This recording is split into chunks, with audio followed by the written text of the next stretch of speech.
Today's Diana Prince is Abbey Sangmeister. Abbey has spent over 13 years helping parents and professionals just like yourself tackle their busy schedules, burnout, and finding happiness in life. She started her business, Evolving Whole, to support people in reaching their dreams. But the one thing that you should know about Abbey is that she is passionate about supporting women through their life transitions, like having a baby on their own or handling the postpartum challenges. She's done it herself by becoming a single mom by choice at age 41. This passion for helping moms thrive shines bright in her two initiatives, Ambitious Mamas Collective and Tired Mom Meetup. Abby, welcome to Diana Prince. Hi, thanks for having me today. Today's conversation is going to be very interesting. We're here to talk about your journey as a therapist and creating your dream life, which you worked with a therapist to do that, right? Yeah, so I've been with my therapist who then became a coach for like over 13 years, like on and Mm. off. Yeah.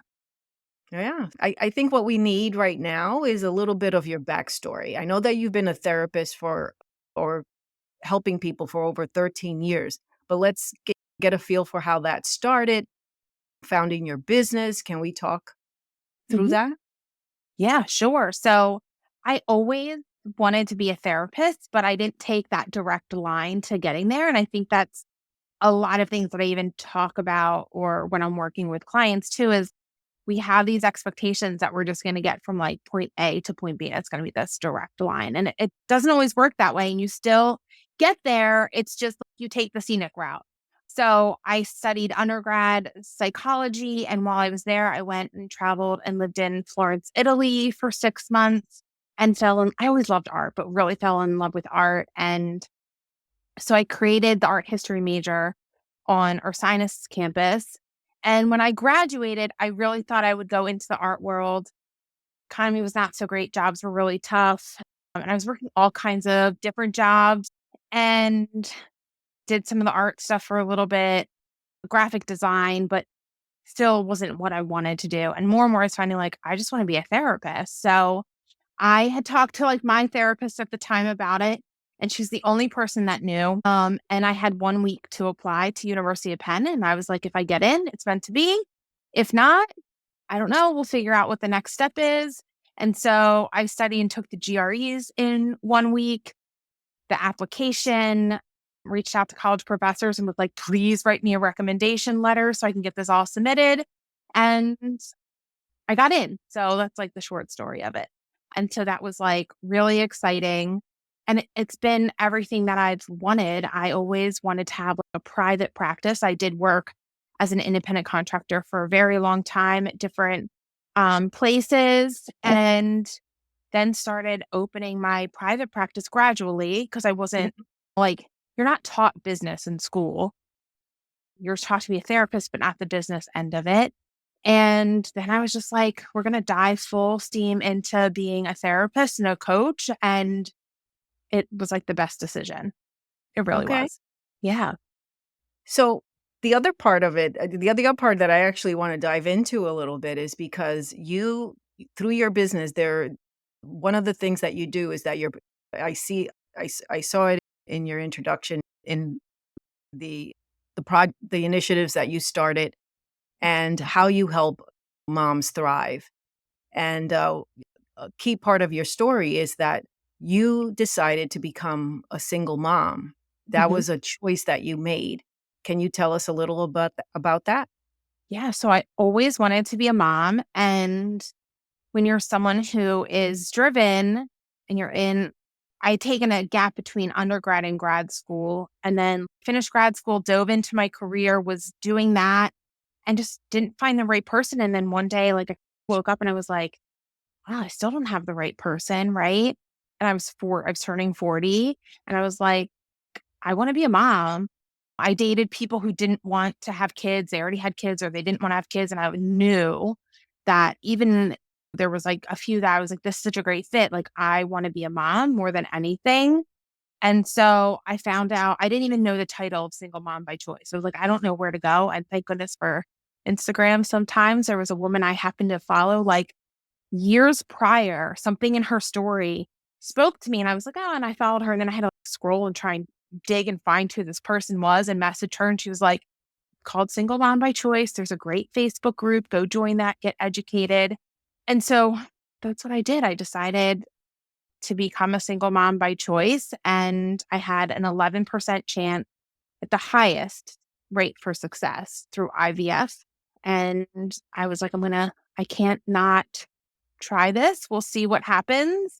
We'll write this chapter. And it was a success, luckily. So my first round of IVF, I was lucky, became a success. And now I have a daughter who's turning 2 the end of this month, end Oh, of August. wow, that's wonderful. It's funny, like, we don't know it's a thing until it we seek it out. I think we have a similar journey because I did not find my significant other till I was in my 40s, and I did not Mhm. know which direction I was gonna go in with Yeah. momhood at the time. So you seek out communities. One of the things that I found is that there's a whole community of women that chose not to have children. Yeah. And it's important to find those communities. I share openly about my story because I want people to know that's an option or to ask me questions. Maybe they're younger and they want to freeze eggs. Or if they don't want to have kids, like there's communities for that support too, right? Mhm. Because so much like that's not talked about. And then people are like, oh, when are you having kids? And you're like, that's not It the it's choice a I'm making. It's unique. What you did Mhm. is unique, and that's why it's resonating with me because I was also in a unique spot. I was childless, and it wasn't until I married my husband that I was really confronted with the decision on whether I wanted kids Yeah. or not. And it's definitely something that requires a lot of support so that that you know that your own choice is supported because it's not Mhm. in society, no, in Right. general in Right. general. So good for you. Good for you. That's Thank a happy story. And so basically, then with a 2-year old, and a single mom by choice, how do you balance that with your business right now? Yeah. So I'm very intentional with how I'm scheduling things. And I always have been because there was a time in my life where I thought I was living life perfect, quote unquote, perfectly. Like I was working, and I was working out and I was eating perfectly. And on the weekends, I was paddleboarding, I was traveling, and I was living life. This before I had a kid. And I still burned myself out. So since that mark, I'm very intentional about what I'm doing because even though I was doing all the right things, you can still burn yourself out. Mhm. And so having a child and having your own business, it's important to pace yourself. And it's really hard because you see other colleagues and other professionals, especially on social media, they're motivating you, but you're like, wait, they're getting all of this done. And I have to be like, wait, I only have like so many hours a week to work on my business now because I choose to be at home with her as much as possible. And then I work in the afternoons when my mom can watch her. And so that means really working on my schedule. And when I do work, I'm so much more productive actually. I've never written as many blog posts as I've had since I had her, or like working on some of the things that I've been doing. Because when I sit down at my computer, like it's go time, you're working and you only have so much time to get that done. It's almost in college, I was always a procrastinator and a paper would be due like 8 a.m. the next day. And either I'd get up early and write it or I would write it the night before. And I think that skill, which I always was like, wanted to change in myself, that skill has helped me where I'm like, okay, it's Monday afternoon, it's 3 o'clock, you're on a podcast, you have a client, and then you have an hour to do paperwork. When that hour comes, like I'm getting it done. There are also times where I make the choice if I'm feeling drained, where I'm like, all right, you're not going to work on this right now because you're just going to stare at the computer screen for an hour, go for a walk, go do something else, and then I can come back to it another day. So it's really about listening to my body and my brain, like where am I at? And then being productive when I feel productive. Did it take you a while to find your groove with that? I'm still finding my groove. Yeah. It's Well, like you're like always assessing like the time of this recording, it's summertime and I live at the beach. So I want to be at the beach all the time. something that I joke about, but also is true is I do schedule myself based on the weather. So if I know it's going to be a Mhm. rainy weekend, Oh, I'm yeah. like, all right, cleaning, doing laundry, and I'll do some work. It's going to be a gorgeous weekend, but next Tuesday is going to rain. Then, like, I move stuff to next Tuesday. If there's no rain for a while, I don't know what to tell you. And that That, yeah, then no, you just have to look like what has to get done? what What do really? Yeah. So I think a lot of that's like listening because I feel better and I'm more productive when I get that chance to go outside and do things instead of sitting and trying to grind away at something. I know when my body and my brain works the best. And so I take that time to do it and structuring my schedule around that. And I've worked with clients in all types of fields where they might not have as much flexibility as I have, which Mhm. I'm like, I don't have that much flexibility because at 8 AM, I'm really like motivated to write stuff, but I have my daughter. There's no work being done. But now I've adapted myself that 3 o'clock in the afternoon, I can do some things to get myself geared up. So any professional will either find their time and restructure their schedule or kind of train themselves and put some things in place so they can be more productive at certain times of day when they need to be and to When get it may outside. not be Yeah. natural for them, but that's all they have, Yeah. right? Right. And, yeah, you can definitely, to your point, get used to it actually when it Yeah. and shift your energy level. Because I have had to do that as well, and it was with my workout schedule, Mhm. and for Yeah. whatever reason, I had my workout schedule, like, in my brain that I had to do it in the morning, Mhm. and, so I never showed up for my workout schedule because in my brain, I also my lizard brain, then I'm also bulldozing through work. So, it's funny, I changed it to the afternoon. It started working. Slowly but surely, it started working, and it was just Yeah. something to get used to. Put it out in the afternoon. Yeah, and you're not always gonna have that motivation to do it, but when you dedicate that time, and then Yeah. whatever you do, if it's a workout, you're like, "All right, I need to make sure I eat by this certain amount of time, drink, and here's my hype up music," or whatever I need to do. Or, like, you have your workout clothes, like, strategically placed where you, like, Yeah. see them and you're like, "All right, the sneakers are by the front Jump in door, I them. better put them on." And the same thing for me, I'm like, "Okay," I sit down to do work, I'm like, "Music's very important to me." Get the music going. Maybe I get up and dance, get some movement going, and then sit down and do work. Sometimes if I'm home, I light a candle. I love going to a coffee shop, so I like get that energy. So it's like wherever that is, create a ritual, and then that's the time you dedicate, and then the motivation comes after you do it so often. Nice, nice. So, I wanna visit a little bit on the therapy piece, right, Mhm. as a therapist, and I just wanna hear this from you and just get a little insight because now it's becoming more commonplace to talk about mental health. It's becoming more commonplace for people to say, "I have a therapist." Wasn't always the case. And I don't know where we're at yet, but let's talk about just in general, as a therapist who had a therapist, can you tell us who can benefit from therapy nowadays? What are the benefits? And it could be just baseline so that our audience can hear it. I think like the same as, and I say this, not everyone has a like primary physician that you go to for an annual checkup. It's important for our overall health. Like without our mental health, you're not successful with your physical health. And we don't look at it that way. We don't look at therapy as like preventative, right? So we can prevent like how we approach challenges are going to happen. So I think going to therapy and learning more about yourself, it gives you that hour, if it's an hour session, some can be longer, of time to and accountability to focus on yourself, which we Mhm. don't do enough, right?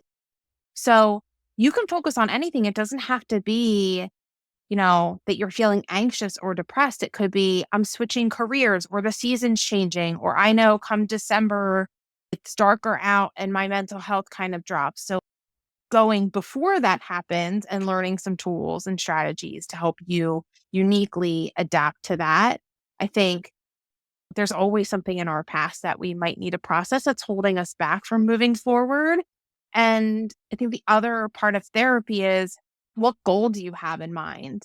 So, more so when I meet with my therapist and coach, which is, it's not as regularly scheduled right now. Sometimes if there's Mhm, something that's coming up, like while I was going through IVF, I had more sessions scheduled more regularly. Now it's like a touch base and more they're goal oriented. It's like, all mhm. right, here's something that I want to achieve and the accountability, like, how do I get there? And sometimes it's, well, what's holding me back from getting there? What are some of those behavior patterns that I have or those thoughts that I have about myself that are holding me back? The other thing is good is like sometimes you go to your therapist just because like other people in your life, you need someone to talk to about that has no like judgment. That's a blank kind of slate to talk to. That's not like they're invested in you emotionally, but not personally emotionally invested. It's like when you talk to your friend about your partner and they're like, oh yeah, blah, blah, blah. Like whatever they tend to say, Yeah, they're gonna they're side. always gonna be on your side, of course. Right. Your therapist is gonna be like, "Well, whoa, wait a minute." Maybe they are on your side about things, but maybe they say, like, "Have you thought about this?" Or, "What about approaching it this way?" And giving you, like, a new tool or a new way to approach a situation that you just don't think about. And, like, maybe you do it, maybe you don't. And your therapist is like, "Oh, you didn't try that? That's okay too." So it's just it's a good person, it's a good tool to have in your back pocket for challenges in life and even to propel yourself forward. So, just you started with comparing it to a primary care physician. So, Yeah, basically, everybody should have a therapist. Everybody should I have a think so. relationship with a therapist, right? I That's think so. Like, why why not? We highway for focus on our crisis. physical, right? We care about, we go to the dentist, we go to like our primary, we get blood work done. So I do uh, different therapists do different. I have clients where they've worked with me on some type of goal and then they might be done. Next month they call me, "Hey, like I have this thing. Something came up at work and I'm like struggling to work through it." Or I Mhm. have this new goal, like I have a new career or I want to go hiking in Shenandoah National Park or something like that. And I don't know the steps and I've never traveled alone. That's a great time where my clients call me and I do 1 or 2 sessions and then I'm like, "All right, we'll see you. I'll see you when I see you," type thing. And but I know their history and background. That's why I still Yeah. have the same Yeah, you don't wanna start at that Yeah. point. That's what Yeah. I I do like that, and I'm so glad that we're talking about it because a lot of people do wait for a crisis, and Mhm. at that point is not where you wanna do your therapist shopping. It does take a Right. while to find somebody that you Mhm. work well with. To have one that, to your point, just to Mhm. reemphasize that's listening, is that they need your backstory, and Mhm. you can't go in there Yeah. with less challenges. Mhm. And Yeah. I really do like that, and I'm so glad that we're talking about it today. When I started therapy, I'm 57. Man, it was you didn't talk about it. You just went. Mhm. And say, "I'm going to my therapist." It was like this little Yeah. dark secret that you had. Yeah. I'm glad that I benefited from a therapist, so thank you, and I'm glad to be talking about it so freely right now. Yeah. It's interesting because you talk to, like, teenagers and they're like, "I have a To them, it's like, therapist." Who you go to yeah, the I have a same one, like, it's therapist. really cool. Not It's, for like, a cool. 57-year-old woman. A 57-year-old woman had a sneaker ass Yeah. into Yeah. in You were into the, embarrassed by benefits it. page. Yeah. Yeah, and I think the more that people talk about it, the more they know that people have gone or are in, and it's okay to go if you're in crisis. I think the other point is rapport is the biggest predictor of success in therapy. Mhm. And so it's okay. No, I do free consultation calls for that reason. And if a therapist doesn't, go to one session, go to a few sessions. If they're not your piece of cake, go find someone else. Like, that's okay. And sometimes people like, I have clients who are like, I've been with my therapist for 20 years and it never felt great. And I didn't really make any progress. And I'm like, what? Like, you can leave. Yeah. And it's Yeah. okay. And I think because and maybe it's something like a lot of women I talk to, because I'll say, "Well, it's the same thing with your primary physician or your OBGYN." And they're like, "Wait, I have a choice." And I'm like, "Yeah, like, you can get a Shoot. second opinion. Like, you don't need to stay. Like, it's your health." chemistry has it's to enough. be right, the vibe Yeah. has to be right, and yeah, so it's something that people learn the hard way afterwards, when Mhm. I actually could add to that, but we'll just move on from here. Yeah. Talk all day about it, and, Yeah.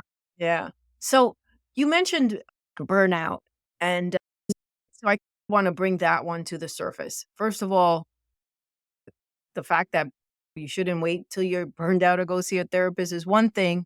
As a therapist right now, maybe you can share a few ways with the audience as to what you do to prevent burnout, and maybe there's some practices that you have in your back I pocket. I think, like, overcommitting and depend like, any season of life, we have the summertime, and there's tons of events, and it's nice out, and it's light out longer, and you wanna do all the things, and then come, like, the holidays, you don't wanna say no to someone's party or whatever it might be, and so giving yourself permission to say no. If an event isn't like a heck yes, then really think about it. You can say, "Hey, I'll get back to you and let you know about that." So I really think, like, being selective in what events you go to and what you're doing, because you can overcommit and then you get burned out. And the same if you're someone with kids, like, kids get burned out and we wanna do all the things and we're like, "Oh, my kid has FOMO," or we want them to do all these activities. We're just preparing them to, like, just be Mhm. burned out and learn that's how to work. That's how our lives should be.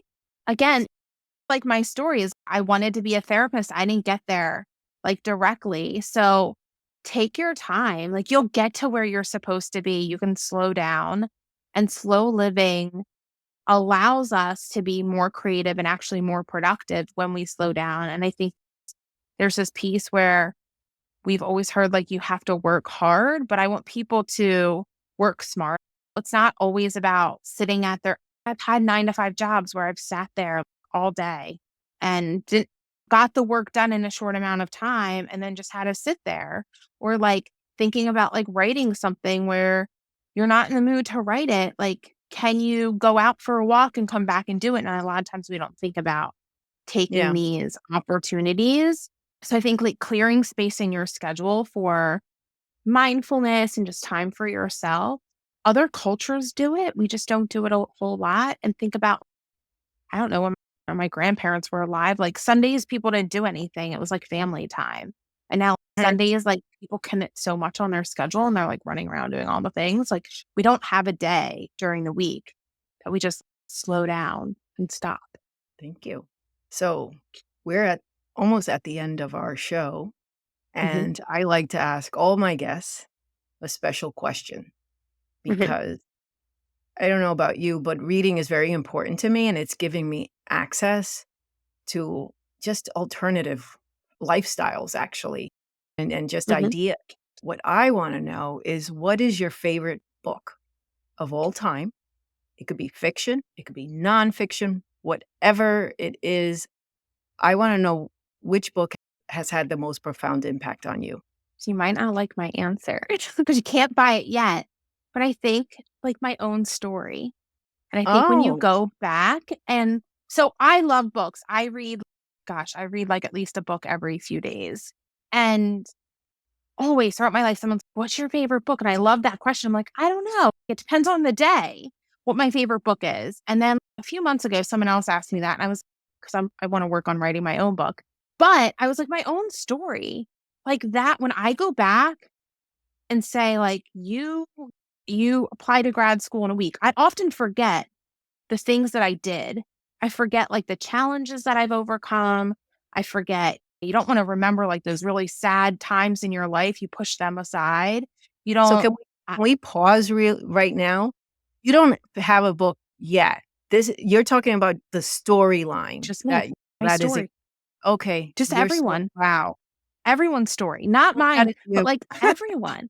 Like Yeah, everyone's favorite book should be their own story. Like what you have and done, I don't know all of your story, but what you've done and what you're doing in your business, like your current chapter is amazing. Like celebrating that and that's your story. And that's the best book there is your story. so you would say You should look for inspiration in what you do. in your own Now life. I love it. I absolutely love it. Thank you, thank you, thank you, Abby. This has been a wonderful Thank you. conversation. And for everyone that's tuned in, thank you for tuning in to Diana Prince Lives Next Door. If you want to learn more about Abby and Evolving Whole, be sure to visit her website shown in the description. So until next time, stay curious, stay inspired, and keep seeking out extraordinary stories. I'm signing off. Thank you.